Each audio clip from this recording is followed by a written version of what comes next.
Hi guys, welcome back to my channel. So today I'm going to be reviewing for you the LA Girl Pro Matte HD foundation. So I have the illuminating one and this one. I have the lightest shade in both. And this one to me looks lighter, which I'm super pleased about. It means it should hopefully match. That's the dream. But anyway, this foundation comes in 14 shades, which I don't think is a particularly broad shade range. It goes dark-ish. It doesn't go super dark, but it looks to go super light. So I think like the shade range is expanding. I'm aware the illuminating one has a white foundation mixer, which will broaden that shade range. But if you want that formula in a matte, you're not going to get that. There's not a massive shade range available, which I think is a little bit poor. So what I'm going to do is I'm going to insert some swatches of this foundation in comparison to some of the others in my collection. This is the LA Girl Pro Matte Foundation in Ivory. This is the Maybelline Superstay Foundation in light beige. This is the LA Girl Illuminating Foundation in Fair. This is the Revolution Pro Foundation Drops in F1.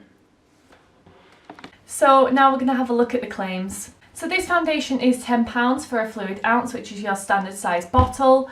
And it's a really nice glass bottle actually, with like a more matte finish, which I think is really nice. It's sat in your drawer, distinguishes from the illuminating one if you have it. And I just feel like the quality is better on this one.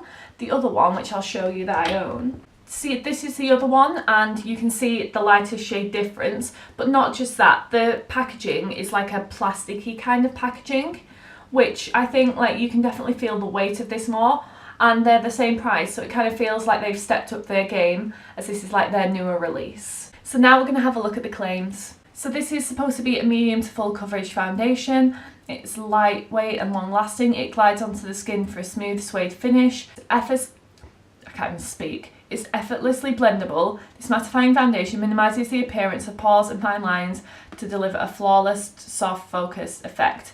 But if it's going to be like a soft, focused suede finish, I am totally up for that. So if you like this video, then please give it a thumbs up and please press that subscribe button before you leave. And if you press that notification bell, you won't miss an upload. So if you want to see how this foundation applies to my dry to combination skin, then please keep on watching. So I really like this glass bottle. I just think it looks so pretty. So it has a pump. We're in the money. It might be too pale, but it might match. I don't feel like I have a foundation that's too pale unless you count the lightning drops. Do you know what I'm saying? It does look quite yellow toned actually. So I popped like a decent amount on my face, and as usual I'm going to go in on one side with my e.l.f. Ultimate Blending Brush and use my Real Technique sponge on the other. So I didn't put too much on because I wanted to see like how the coverage was with just a very small amount, and if I need more, like I pop more on. So I popped probably like half a pump of product on this side, and it is looking like really matte like it is claiming to be. I'm not seeing like a satin finish or anything like that. It's looking pretty good on the skin so far. I feel like this is like a medium finish. Like, it looks good, don't get me wrong, but it's nothing special. As you guys will know, I have dry to combination skin at the moment, and I just don't think it looks like super flattering. Don't get me wrong, it looks fine. There's nothing like super wrong with it, if you know what I'm saying, but it just doesn't look amazing so far. Do you know what I'm saying? What I feel like is all of the tiny dry patches I have, like the small areas of dryness, I see them. Do you know what I'm saying? And I haven't seen them in a long time. Like in the summer I don't tend to see them, but this is what I think is more obvious with this foundation. So this foundation looks like it's only a little bit too dark for me, which isn't too bad. It looks more yellow than dark, if you know what I'm saying. It just looks a bit more yellow than my natural skin tone. To me, this is just looking average with a brush, so I'm hoping with like a bit of the moisture in the sponge, it's going to make it look a bit better on the other side. See, I already feel like it's going on a bit better with the sponge. It just looks smoother, do you know what I'm saying? It looks better from afar. It's more of a low medium coverage with the sponge. You can still see some redness peeking through here. I am just going to pop a bit of product on my sponge and see if it's buildable on this cheek where I feel like I'm getting a bit less coverage. So that took me up to low full coverage, and it went like all over my cheek, all over this side of my nose, my chin, and it looked better for it. Like, I am full coverage if I can help it. I don't know, it doesn't look like super smoothing or anything like that. And if I'm wearing like a super matte foundation, it needs to do something like that for me, you know what I'm saying? But yeah, I have like a little dry patch here. And when you look up close, that's all I can see. And the problem I have with that is when it's emphasised by my foundation, I have problems with that with my powder products on top. And it can make it kind of obvious and patchy. And that's not what I want.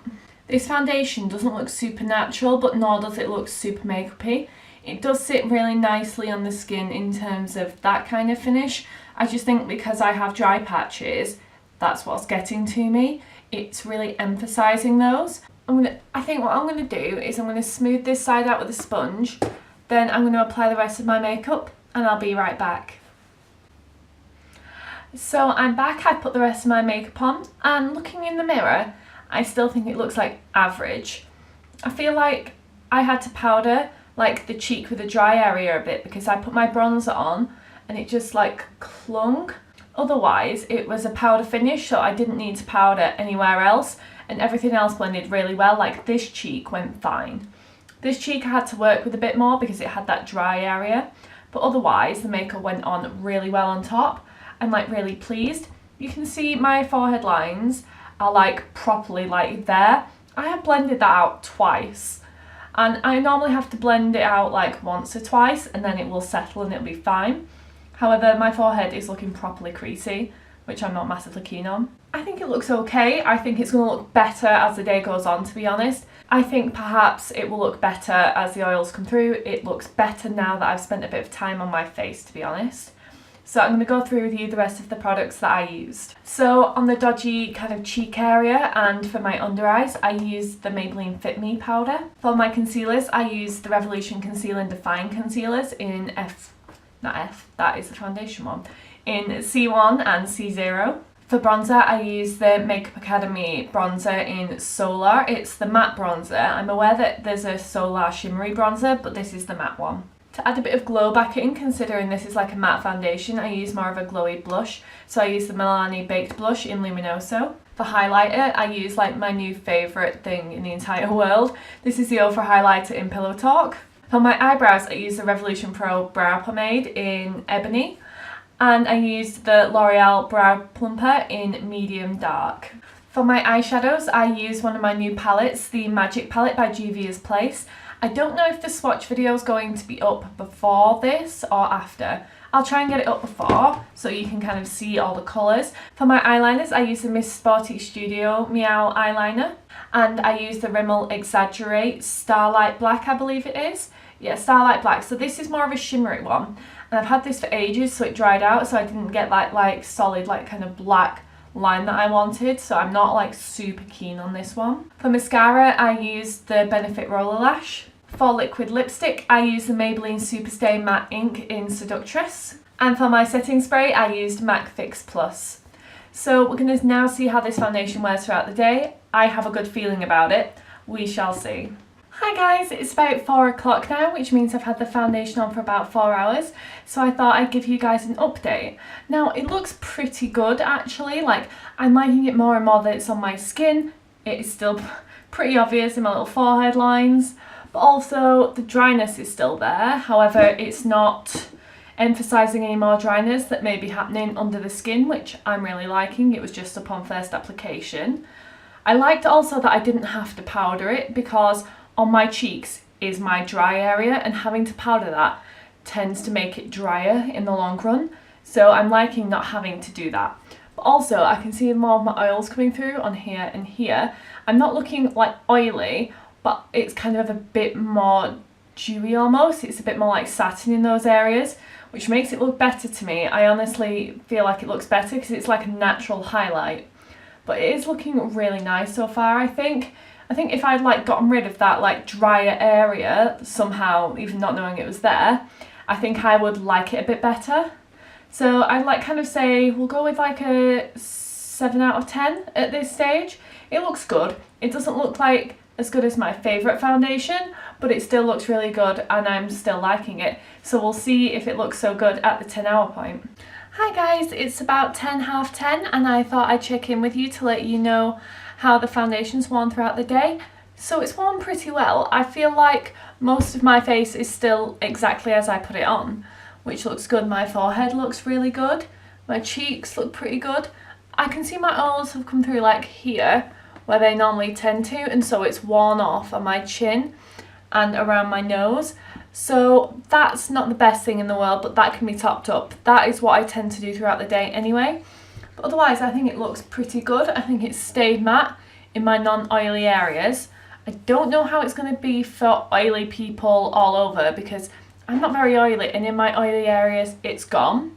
So perhaps I need like an oil controlling primer there and it will last. So I'm kind of liking it. I think it's pretty good. I'd definitely wear it again. I might wear it for work tomorrow night and see how it lasts through like a full 12-hour shift. We'll see. So if you like this video, then please give it a thumbs up and subscribe to my channel before you leave. And if you press that notification bell, you'll never miss an upload. Thank you for watching.